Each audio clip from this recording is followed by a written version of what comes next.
Good afternoon. I'm going to turn the tables today. I'm going to ask you a question. And I will not require you to answer, but I invite you to consider the question seriously and do your best to express what you feel the answer is to the question, and we will pass the microphone. The question is, why do you think I am talking with you through Paul?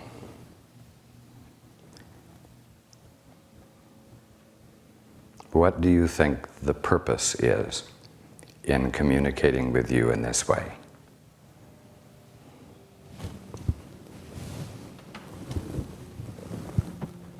Okay. Anyone who would like to respond, if you'll raise your hand.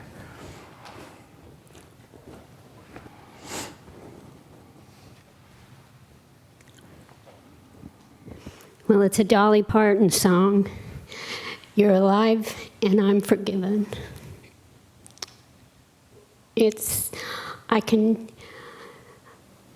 I found you, the person, not the individuality. I found you were real. And you would talk to me instead of this thing I had in my mind that I thought you were. Well, I'm going to say, I can speak with you directly, but why do you think I'm speaking to you as now through Paul?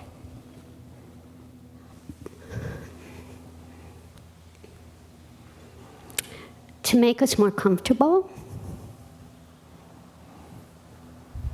I think when I listen to my guide, he has to say things very quickly because I don't listen very long. Okay. And here we can, you'll dialogue until it's clear, whatever it is. Okay. Next. There. I feel I'm more sure it's you here, that I'm hearing accuracy. Okay. I think it's perhaps because we haven't built, at least I speak for myself, I haven't built enough trust in my inner reception, and I feel there is more of a contact with you when I am hearing you speak through Paul. Okay. Here in the front. Oh. Well, I think it's because I asked for clarification, and this is the only way I can hear it. Okay. I think for me, it's that the reason that I'm here is because I get confused about my own guidance. So somehow I feel like you get it straighter than I do. I also believe that we can't quite clearly hear our inner guide or don't trust it. And we're putting our trust in something else other than within our own self. We don't trust ourselves. We don't love ourselves enough to be able to hear. On occasion, I can hear and I know. And then the fear will come up and you need some assistance. You need someone else to help you with that. But it's all in, we won't, I think we're so self-absorbed in fear and ourselves, we can't let that go and trust what will come through. We just kind of block it out. And that's why we need all of our books, we need the course, we need other people, because we're not able to break that completely. And I would really like to learn how to do that, to break that, to be more trusting in my... I have heard a couple I have heard people say my name, a man and a woman. I know that is possible in some forms of sleep. I've heard my name spoken, so I know there's this other connection, but it is, and it's not all the time, and it's kind of, I can ask a question and I can see it in my dream the answer, but during my waking hours of going through monotonous life and so forth, it's more silent and I can't get it as clearly as I'd like to. I understand. Yeah. Hi. I've been listening to your voice starting about 15 years ago, my husband Guy and I. And what I noticed the first time I listened to a tape or spoke with you on the telephone is, Paul, you have the most wonderful voice. From the first sentence you spoke, I listened. It's your voice. You were born with this voice and ability to speak. And whether you had, it was your gift of speech, partly that allowed me to first perk up my ears and listen to every word. And you know, I'm still so happy to listen to that voice. In fact, I hear... So are you saying that I am speaking to you through Paul because he has the voice? No, that is partly true. 15 years ago, when I heard your voice, now when I listen to Raj, I hear Paul's voice. It's completely resonates with me. It's in sync. It's a part of my cellular structure now. When I hear Raj, I hear Paul Tuttle's voice. It's perfect. You're just born to do this. That's all I'll say. Hello, Raj. Good afternoon. I asked my guide why, and what I got back is because you can. And the feeling of it was that it's just another modality. If you could use the radio, if you could use the TV, if you could use Paul, if you could use me, it's just another way of communication. No more, no less, because you can. And that's why you do it. For me, I think you're speaking through Paul because I personally love variety. And I hear you speaking to me directly. And I hear you speaking to me through people at work in different places. And it's just another form for me. And sometimes, as I'm going through a lot of different things, I don't know Paul personally. I don't work with Paul. I don't live with Paul. And when I'm not going through an ego dynamic with this particular person, Paul, I'm able to still listen to you speaking through Paul without much resistance or confusion. So.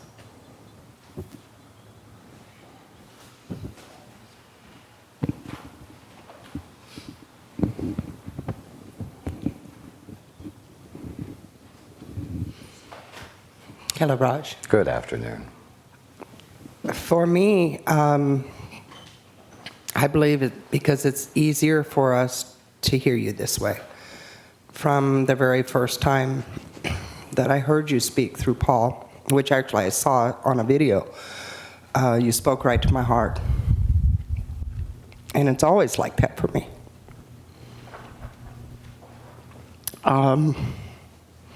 I hear you sometimes too without Paul, but I'm able to listen much longer and be present and learn more through this way. So I guess it seems to me that it's to make it easier for us. Okay.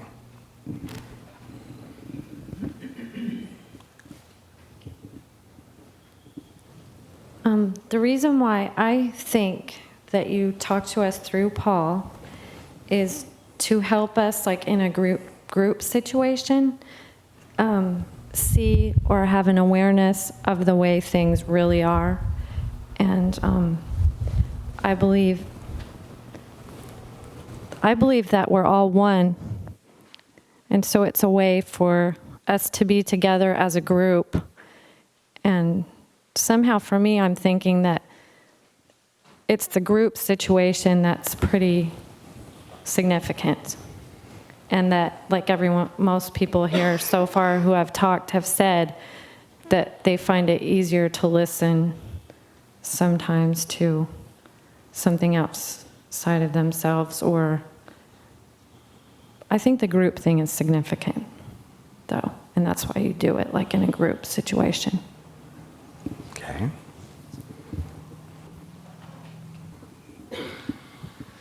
First of all, I want to say thank you, Raj, and thank you, Paul. It's kind of interesting because when I came up here, I was wondering, why am I coming? Because I feel comfortable talking with you, Raj, not in a group setting. And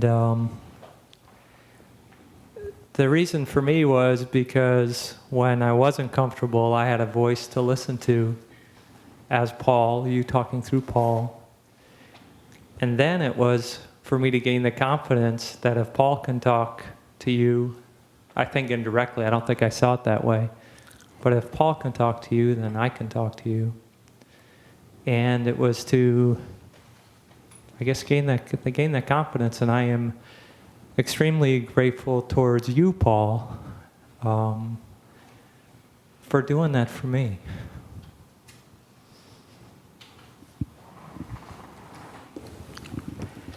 Way in the back. Oh, right. Yeah, I just want to say, too, that I hear the truth in the words that you say, always, in your voice, and on the tapes as I listen. I just hear the truth. And I think maybe you speak through Paul so that people will hear the truth. Okay. Right next to you.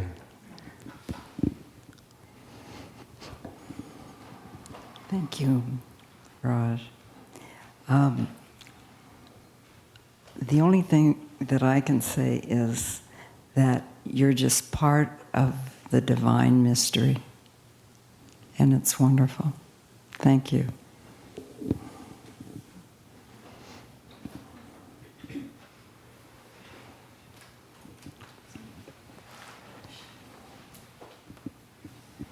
Hello, Raj. Good afternoon. I remember, I think it's about 7 or 8 years ago, I was at a friend's house and saw a copy of a newsletter and started to read it and knew that it was the same voice as in the Course. And what means the most to me about your relationship with Paul and being present with us is to demonstrate that you really are real and that you are the presence of love and that you are here to love us and to model how we are to love each other. And it's been so helpful for me. And I thank you. You are welcome. Anyone else?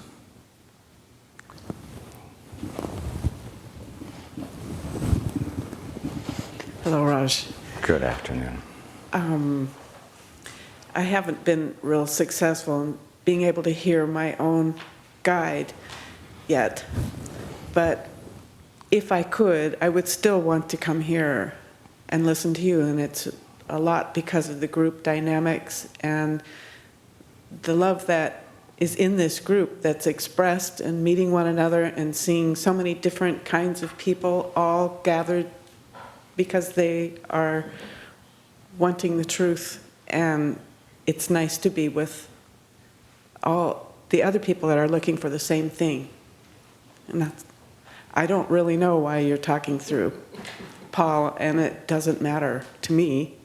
I'm just glad you are. I hear you.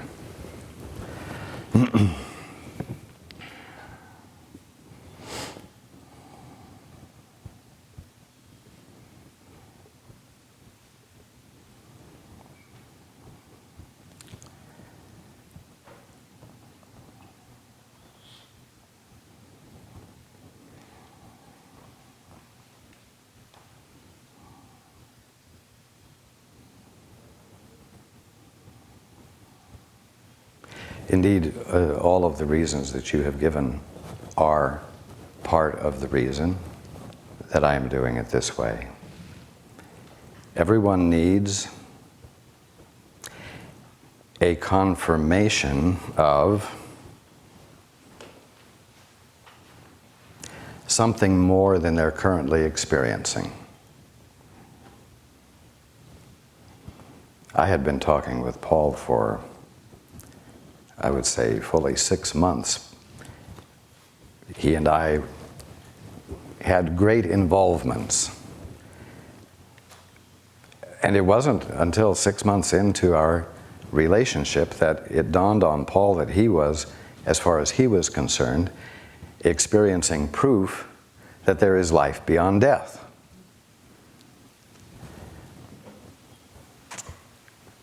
Not that he had doubted it, he had always believed it. But having an experience of it is more impactful.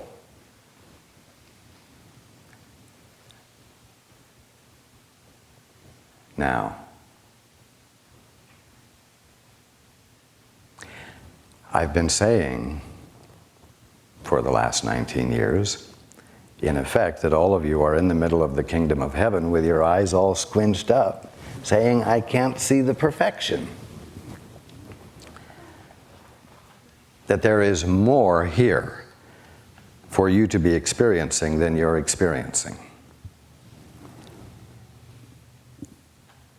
It's right here. It's not after you die. It's here and now that reality exists for you to experience. My speaking with you in this fashion gives you confirmation of that fact. And in itself inspires you not to believe, not to be so convinced that what you're seeing is all there is to see. The fact that you don't have to wait until after you die to talk with me means that you don't have to wait until after you die to experience all of the brotherhood. It's available to you here and now. And you need the inspiration to reach beyond with a confidence that the beyond is here and available.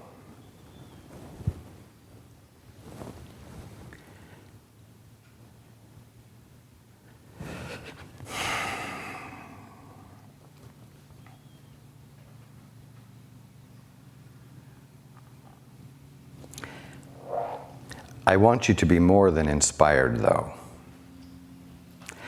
I want you to actually feel motivated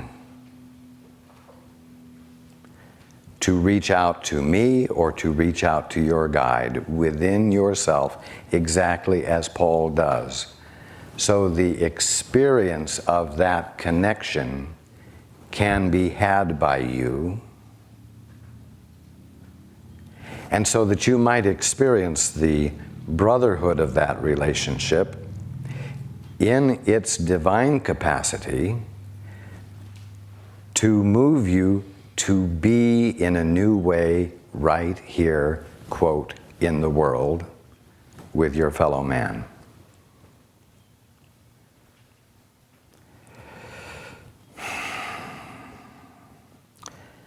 Again, what this all is about is change. You having a new experience of yourself. You having a new experience of, quote, the world.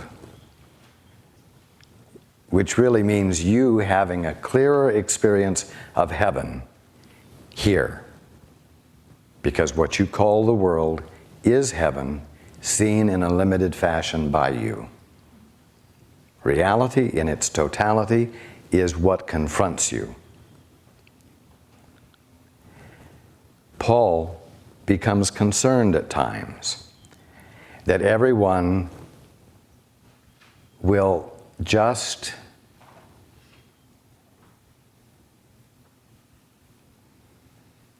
listen to me through him,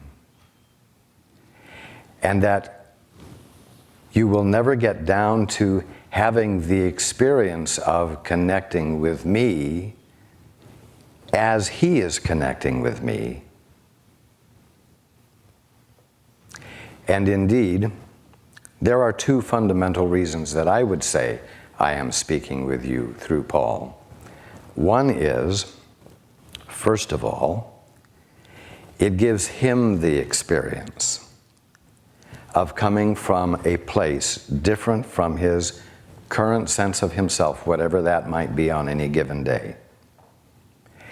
What it does is it gives him an experience of joining with one who is awake and being from that place of communion, which is truly more representative of Paul's or your natural divine experience of being. Because when I am speaking through him as I am right now, he is allowing it. He is not being in charge. He is not experiencing a sense of separation. He is joined with me. And because I am joined with you, he goes along for the ride and is joined with you. And each time he does this, he gets a little more experience at being divine. Now,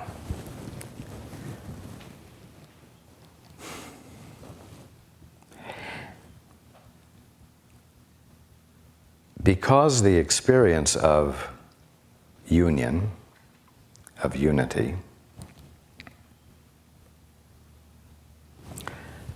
from a divine standpoint,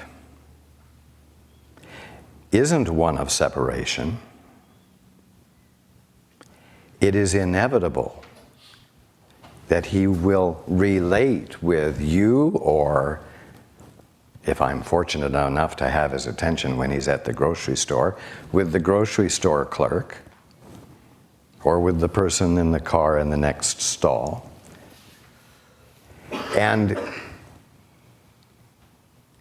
being from a joined state gets extended in all directions, whether there is occasion to be speaking the truth or not. You see, it isn't so much whether the truth is being spoken, but that what is being said is coming from a place of union with one who is awake, ultimately union with God. This is the reason for communicating with you in this way. Literally, there is nothing else Paul can do but be with you in this way. But also, it is to give you an example. Not holding some impossible potential in your face, but being in a way that provides you with an experience of me, of someone just like you, we will say as flawed as you are, as incapable as you are, and I'm referring to Paul, who nevertheless is not incapacitated by his limitations, and therefore gives you an experience of the fact that you can't be limited by your limitations, or incapacitated by your limitations. What's happening with Paul and me is not special, and therefore it's equally available to you. Now,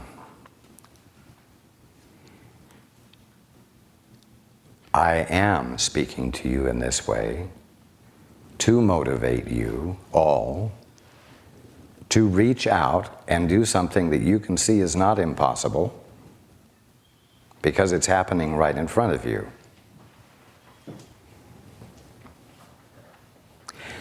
But you need to know that the reaching out is what it's about. The practice of reaching out, whether you are immediately successful or not, is what it's about. Because when you're reaching out, you are reaching beyond your current apparent capabilities. You are asking to be joined by someone else.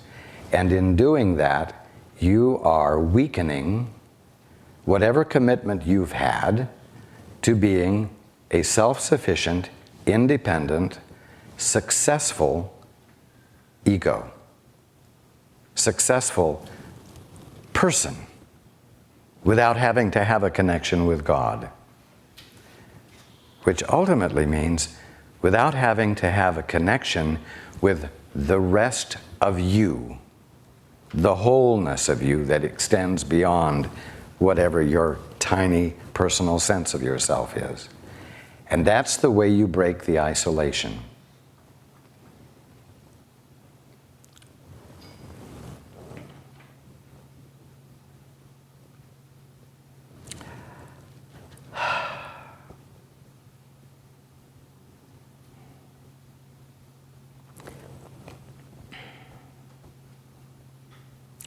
I await you, your guide who is also fully awake awaits you.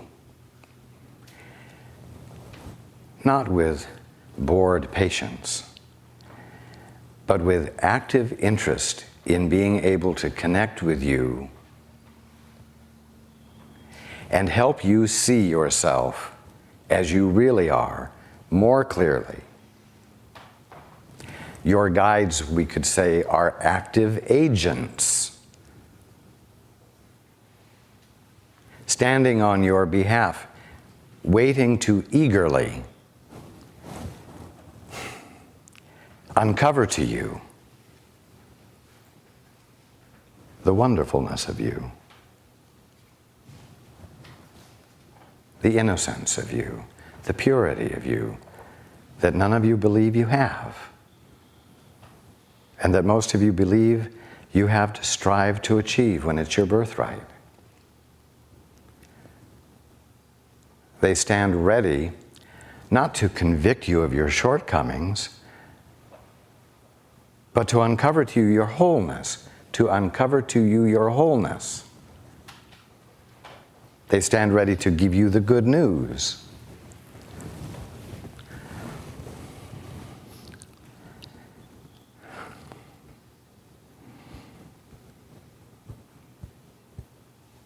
So, it was timely to share this with you. It's not hard. The only thing that makes it hard is your belief that it's easier for Paul, or it's easier for someone else. Just a moment.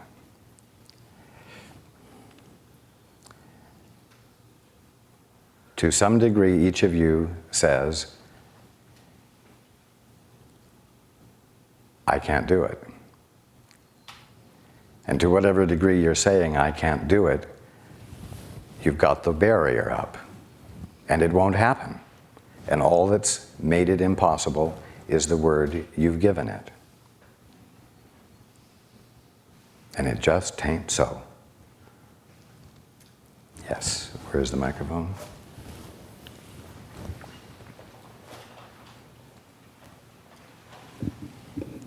Does Paul still lose his temper about, I've been studying a long time, but I still have I still get angry and lose my temper. I don't, and I have some sort of breakthrough, but like I told you, I have had my name called twice, and I've had quite a few signs, but